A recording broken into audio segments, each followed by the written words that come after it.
Okay, good evening. Let's go ahead and get started here. First of all, missed y'all Sunday night.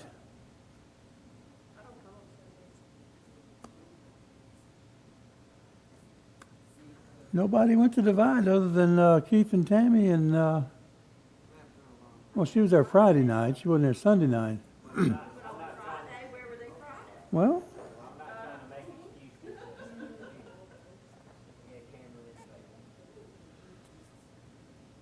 but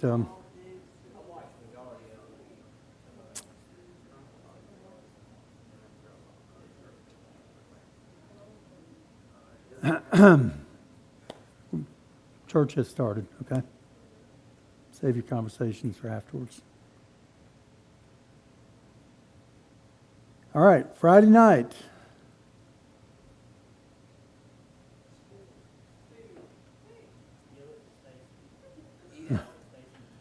We will meet at Stacy's Skillet in Columbia at 6 o'clock. I plan to leave here about 5:10, so if you want to follow me, be here before then. Reminder that we have restarted the Wednesday night meals. There is a sign-up sheet in the vestibule. It has the menu on it, so you can select the meal that you would like to prepare. So if I put mayonnaise in rice, does that mean somebody else? The menu is already on there.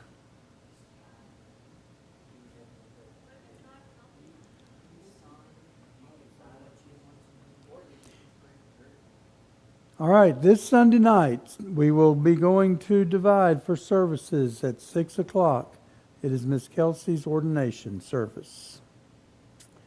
This Sunday, we will be taking up the Project Fund offering. And there's also a Sunday school potluck breakfast coming up the last Sunday of this month. And there is a sign-up sheet in the vestibule. So please sign up for what you're going to bring so that we'll... 9:30, yes. And bring a friend. All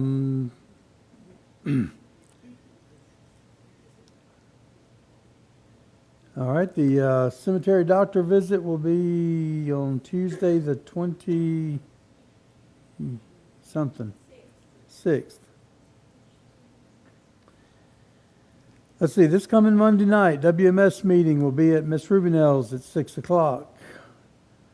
And reminder too that there is an updated address list in the vestibule, so make sure that you get one. Are there any other announcements that we need to make? There's a sign-up sheet in the vestibule now for the same night the cemetery doctor's coming. We have a meal at 5:30. There's a sign-up sheet for that, for sides, and there's also a sign-up sheet for the WMS bake sale, for whatever cake you're going to bring. And just plan on bringing the cake by August 23rd. All right, any others? Do we have any prayer requests? Mostly Langley asked to put her on the shore with the doctor. She's got a severe sinus infection.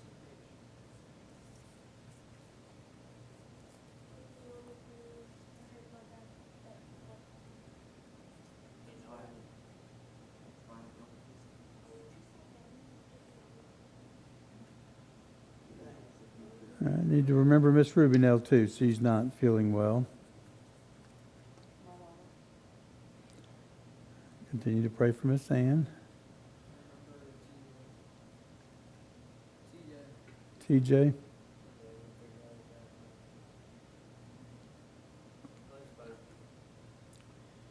Also, be in prayer for Clayton and Elena and their baby. I think they have some concerns, so let's be in prayer for them. Also, Ashley, he's got this cold sinus stuff. He's not bad, but he's starting on antibiotics. They went to the doctor.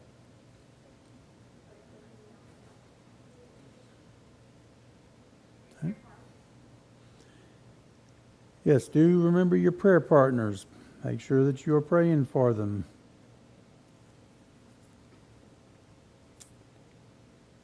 And Brother Dalton, would you lead us in prayer, please? Dear Heavenly Father, we thank you for all that you do. Thank you for the many blessings that you give us. We are thankful for this church and for Brother Bobby and for all that Forest Grove does for the members, Lord. We do pray that you'll help us to grow the church, Lord. We pray that you'll convict hearts to not just come on Sunday, but come on Wednesdays as well, Lord. I pray that you'll be with each teacher and be with Brother Bobby, Lord, and let us get your word and give it the best that we can, Lord. We thank you and we praise you. Amen. Amen. All right, let's go to class. And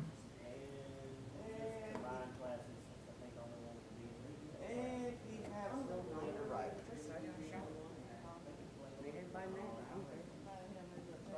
Yeah, more people. How you doing? Oh, really?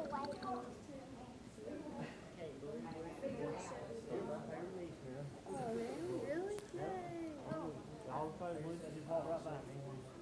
Hey, Joey.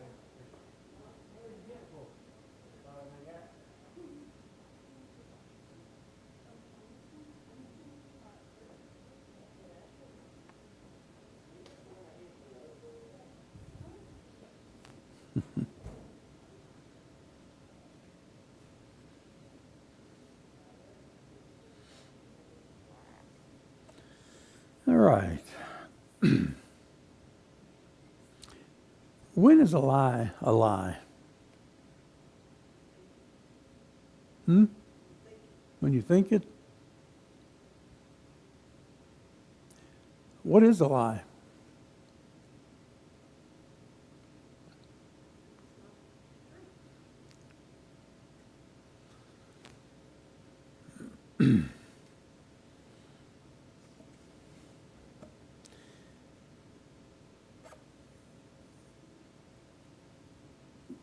So if a person has a sister that's a half sister,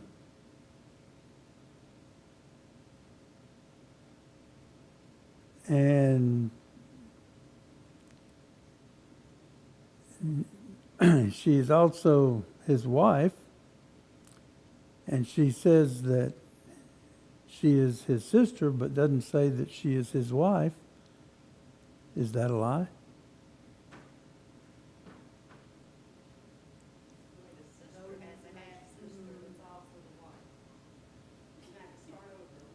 I'm not retired. I heard sister and an sister. The man has a sister, has a half sister that is also his wife. But he only says that she is his sister. Is that a lie? I would say it depends on if she purposely left out that information. That's a lie. If she didn't think about it and didn't, you know, just didn't cross her mind, then I would say it's not.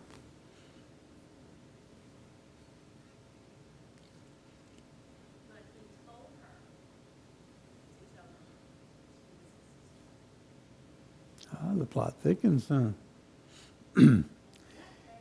So sometimes,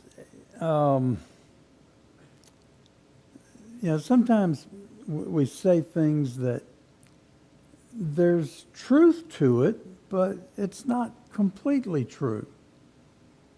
It's sort of a half truth. Is that a lie? Why? Because preaching is trying to trick somebody into believing something that's not true. Intent, purpose. What are we trying to accomplish? You know, when we say something that's not true, even if it's half true, and we say it with the intent to mislead, it is a lie. It doesn't have to be a complete lie. It could be, there's some that have categorized lies even. There's just a little white lie, and then there's a lie, and then there's this really big, really bad lie, as though one's worse than the other. But there is no difference. A lie is a lie is a lie. Lies chip away at our integrity. If we tell lies, then it gets to the point to where, do we know what you're saying is true or not, right? The example that I gave you, Lisa called it, was Abraham and Sarah. And but before we get to that, let's back up just a little bit, and let's take a look at Abram. We'll call him Abram now because that's his name right now, before it got changed. And he's in the land of Ur, of the Chaldees. Where is that? Anybody know? It's somewhere over there, right? If you look at the Persian Gulf, where the Persian Gulf comes up to a point, in the ancient calendar, map. Oof, boy, getting confused here. There's a little spot there. There was a little town just inland from there that was close to what would become Babylon, and that area. It's modern day Iraq, kind of where modern day Iraq and Iran come together. And Ur of the Chaldees was just kind of in that area right there. And so God appears to Abram and says, I want you to leave Ur. I want you to go to a place that I'm going to show you. So he packs his bags and he leaves with his dad and his family, and they go to Haran. Now, where's Haran? Well, if we just follow that line on up a little bit northwest, still kind of what would be a modern day border of Iraq and Iran, kind of getting close to Turkey, kind of in that area. That's where Haran was, or Haran, depending on how you want to pronounce it. And so they lived there for a couple of years until his dad died. Then God appeared to him again and said, I want you to leave Haran, and I want you to go to this place that I'm going to show you. And so Abram leaves, and he goes to, starts following God, and he gets to the area that God is leading him to, but there's a famine going on. It's pretty dry, and things are really rough. But, there must have really been, Abram must have been an incredible man. I mean, for God to appear to him and to tell him, I want you to leave everything that you have and go to this place that I'm going to show you. We're kind of around Genesis chapter 12 now. And so, anyway, later on in chapter 12, around verse 10, it says, there's a famine in the land, and so Abram went down to Egypt. Now, Sarai, I'm going to call her Sarai, that's Sarai, because that's her name right now. She hadn't changed yet. And he's Abram. And he says, hey, honey. And by the way, she was apparently a beautiful woman. So I know that you're a beautiful woman. And so when we get to Egypt, they're going to kill me and keep you. So I want you to tell them that you're my sister, which is true because they both had the same father. They had a different mother. And so, okay. They get to Egypt, and instead of saying that they were married, they were brother and sister. So Pharaoh sees this beautiful woman and says, hey, I want her to come to my house, and I'll take her into my house. Well, he did that, and then God inflicted a serious disease on Pharaoh and on his household. And Pharaoh's like, what's going on here? And so he called Abram and he said, what have you done? Why didn't you tell me that this was your wife? Why did you say she's my sister? And so Pharaoh gave orders to Abram and to all of his men, pack your stuff and get out of here. And he sent him away. What was the problem with this? Why did Abram lie?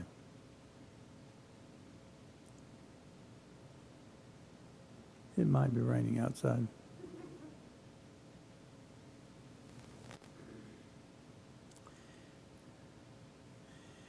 Well, he was afraid for one thing, because again, Sarai was a beautiful woman, and he was afraid that they might kill him. He's just a visitor there. It didn't really matter whether they liked him or not. He was just there for a short time, and he was going back.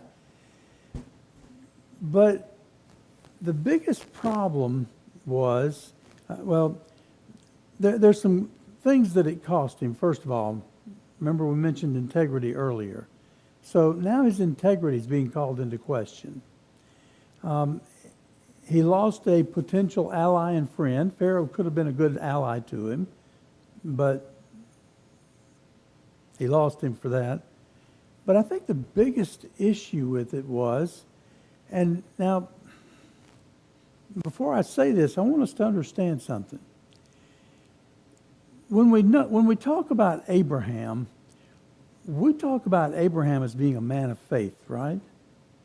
I mean, think about everything that Abraham went through and how faithful he was to God and how God recognizes his faith. But yet, what we see here is Abram questioning God's faithfulness. Now, this is early. He's still Abram. Name hadn't changed yet. So, what we see is Abraham is growing in faith. They just came out of their land, came into Canaan, went into Egypt, and so his faith is still growing. He's still developing, and so we'll give him the benefit of the doubt here.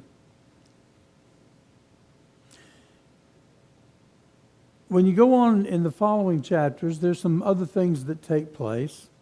We're going to see Lot and his family being taken captive by some marauders.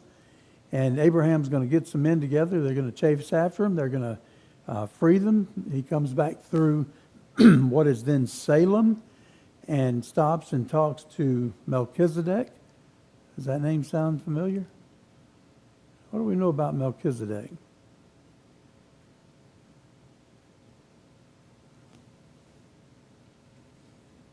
Not much, huh? Melchizedek was a priest king. It's very important. It's interesting, too, that there's not a lot of information. There's no history about Melchizedek. In fact, about the only thing we really know about him is what's recorded here in Genesis when Abraham stops. And Abraham does something significant. Do you remember what Abraham did when he stopped in Salem to visit Melchizedek? He gave him a tithe. He gave him a tenth of all of their plunder, of everything that they had taken. And so anyway, he gives Melchizedek that, and then they go on. And then a couple of chapters later, we find it says an angel comes to visit Abraham. When you read, depending on the different translation that you read, and commentators, they have differing opinions on this.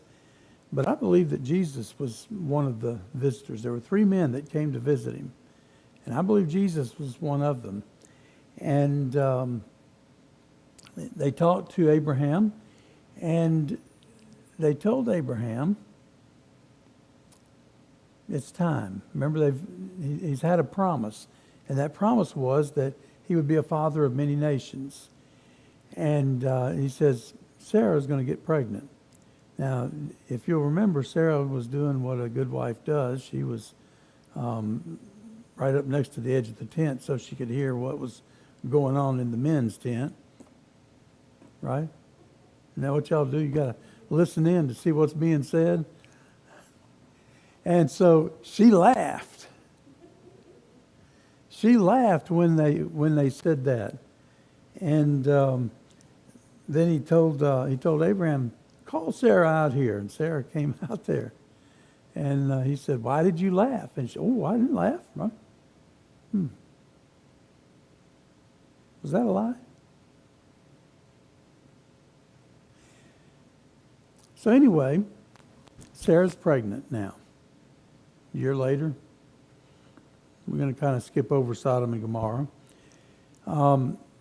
Sarah's pregnant, and lo and behold, there's another famine that in the land. It gets dry again, some more problems. And so Abram moves down into the region, the southern region of the Negev, around Kadesh and Shur, and while he's staying in Gerar there, Abraham said of his wife, Sarah, again, she is my sister. Didn't he learn his lesson the first time? Evidently not, right? And so Abimelech takes Sarah into his harem, into his household. And God, now Abimelech apparently is, again, let's remember the time that we're in. It's not like it is now, but apparently God spoke to Abimelech and said, hey, Abimelech, don't touch her. She's special. Now remember, she's pregnant at this point too. And so the next morning, Abimelech calls his officials, and when he told them everything that had happened, they were afraid, and so he calls Abraham in and said, what have you done to us? Why did you lie to us?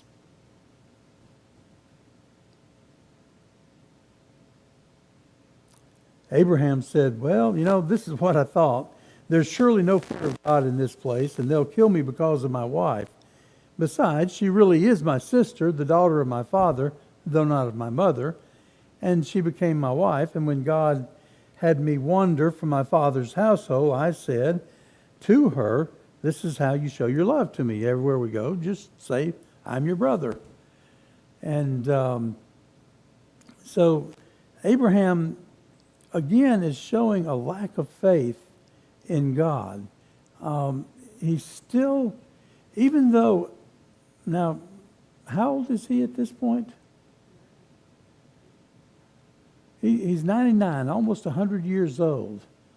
And Sarah would be about 90, 89 to 90, and about to have a baby.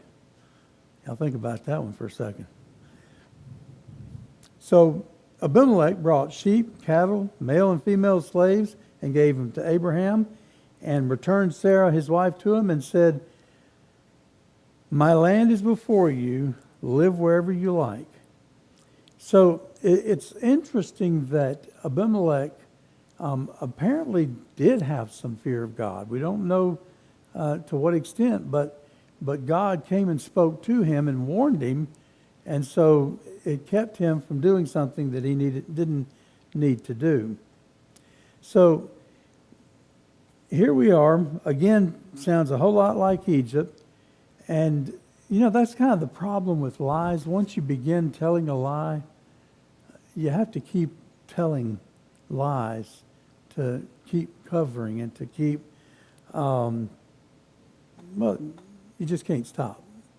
There has to come a point where you have to stop and you have to say, okay, truth is truth, and start telling the truth. And Abraham finally, I think, is getting to that point.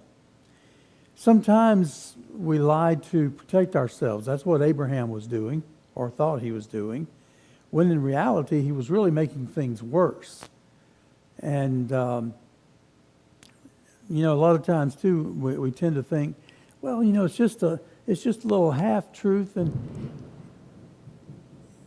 that was right there. It's not going to hurt anybody, right? Well, if you go back and read those passages, especially the one with Abimelech, God caused all of the women to be barren.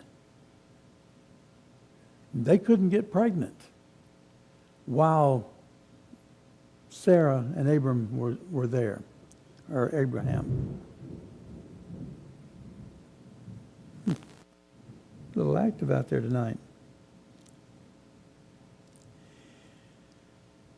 But again, it shows a lack of trust in God. Now, Sarah's pregnant. God has made this promise to Abraham, and he still lacks that trust. But that trust is growing, and he's learning. I think sometimes we run into the same thing, that maybe we don't quite trust God, and we may not lie about it, but we don't necessarily put total trust and confidence in him. Let's move forward now another, probably around 16, 18, maybe 20 years. God comes to Abraham again. Isaac now is somewhere between 16 and 20 years old. And God tells Abraham, now remember, Isaac is the son of promise. This is the son, God made a covenant with Abraham. And he promised Abraham that through him, through Isaac, Abraham would become a man of many nations, that he would have a lot of descendants from him.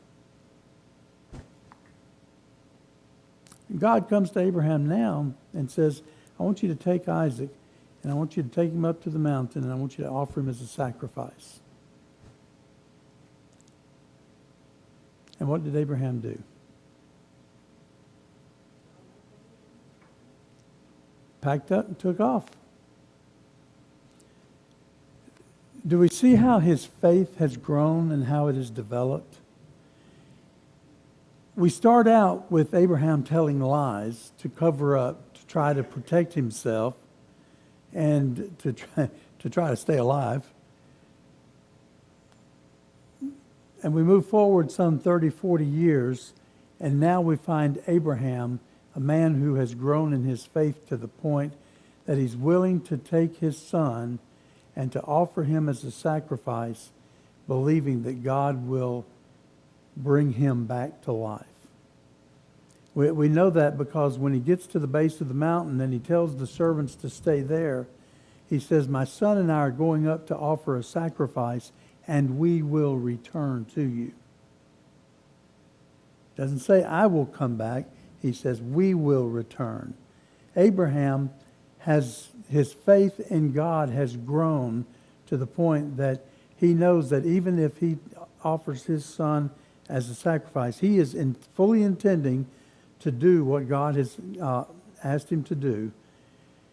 But he believes that God will bring his son back to life so that he will come back down the mountain. Because remember, this is the son of promise. This is how God is going to fulfill the covenant that he's made with Abraham. And so we see how Abraham's faith has grown.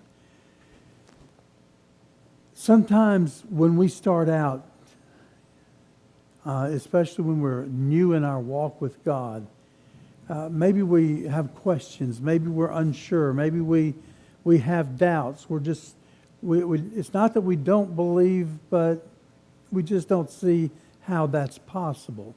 And that's kind of where Abraham was initially. When he went to Egypt, even later when he goes to into the land of Gerar with Abimelech, he still is not sure of himself, I guess. But he grows, his faith grows over time, and he reaches that point. Sometimes it takes time for our faith to grow and develop. But as we go through experiences, and this is what we saw with Abraham, there were a lot of other experiences, things that Abraham went through during this time that helped to grow his faith. and helped him to develop. And so it is with us. Sometimes when we go through situations and circumstances, maybe they're difficult, maybe they're hard. We don't know why. We don't understand why things are the way they are. But know this, if you're going through a circumstance or situation, God is using that for a purpose. And one of the purposes is to grow you, to deepen your faith in Him, and so that you can build your trust in Him. No matter what the circumstance or situation, where God takes you, God will lead you through. He is faithful to do that. And we don't have to, like Abraham, take matters into our own hands and try to work things out ourselves, because that probably is not going to work out so well. So just as Abraham's faith grew, so will ours when we walk faithfully with God and trust Him. Any questions, any comments?